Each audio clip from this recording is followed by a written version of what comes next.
talking to Dr. LMadu3, and the topic is Kony 2012. And of course, Dr. LMadu3, I think that when we left off, I think we've just about reached a place where it's almost impossible to even think in terms of how any kind of peace could come to a situation like this. I mean, what are some of the things that are happening that might lead to a better resolution of the kind of problems that's happening in Uganda today? Well, the situation in Uganda, you know, vis-a-vis Kony and other ethnic insurrections, is for African governments to treat, you know, their populations better.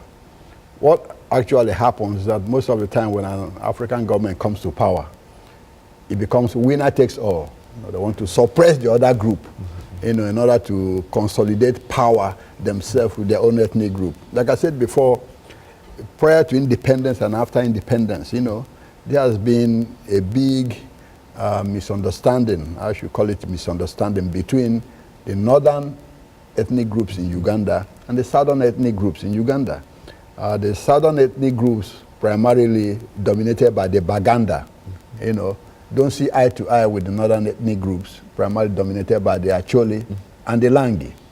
Now, this has started when a Baganda king, Edward Mutesa the First, you know, became the ceremonial president, you know, after Uganda gained independence. Like I said, Obote, who is a Langi, you know, became the prime minister. The Langi and the Acholi in North are related to the Luo in Kenya. And remember, Obama's father is Luo from Kenya.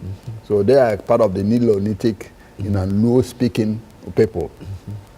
Now, Obote crushed the Baganda and overthrew, you know, removed the king from power, and he fled to exile in England, where he died of poverty.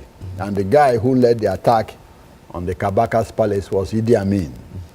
Then Obote declared himself executive president after he kicked off the, you know, the King Mutesa.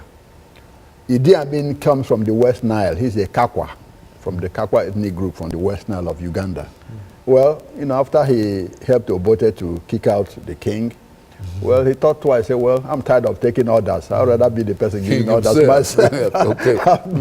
Okay, so it was just that simple. That's simple. So since I helped you kick out, I might as well take over myself. You know? So when Obote was at a conference in Singapore, you know, in '71, he moved in with the help of the Israelis and the British Secret Service, because Obote was having problems with the British and Israelis too. So he stepped in and overthrew Obote and took over. So when he came in, he had to clean the Acholis and Langis from the army, who were the backbone of Obote, and recruited mostly Southern Sudanese and Nubians to form the core of his army. He couldn't trust the Baganda, he couldn't trust the Northerners, you know. So when he was overthrown in '79, you know, Obote came back and re-established Langi and Acholi dominance in the army. The same, they started killing the other group again, you see. So it became a vicious cycle. Museveni came back, overthrew Obote, you know, overthrew Tito Okello in '86, and jumped on top of the Acholi and Langi so that he can consolidate. He couldn't keep them in the army because he would be afraid they would overthrow him. So that's how Kony and Lakwena stepped in and said, hey, you know, we got to protect our people.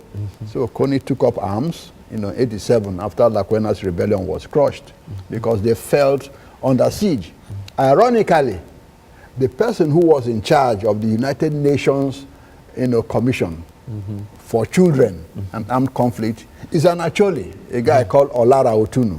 Yeah, under Kofi Annan. Olara Otunu was United Nations Special Representative for Children, and you know, all that destruction for children. Yeah, and armed warfare, and he's an Acholi himself.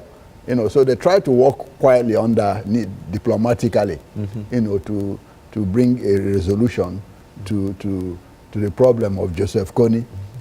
That's when Kony started feeling that the Acholi, whom he felt he was fighting for, we are turning against him. Exactly. We are turning against him because Olara Otunu and the rest were trying to work on them and say, hey, we got to solve this thing quietly. You can't be killing our own people too. The people you say you are defending, you know.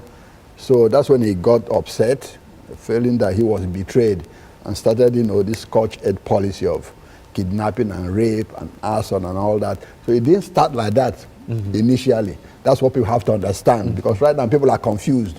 Yeah, why is he just killing and all this? That man is mad and crazy. It wasn't that way. He had a sense of what he wanted to do. Like I said, he had 3 agendas, like I articulated before. Get rid of Museveni, rule Uganda according to 10 commandments, and restore Acholi pride. Do you think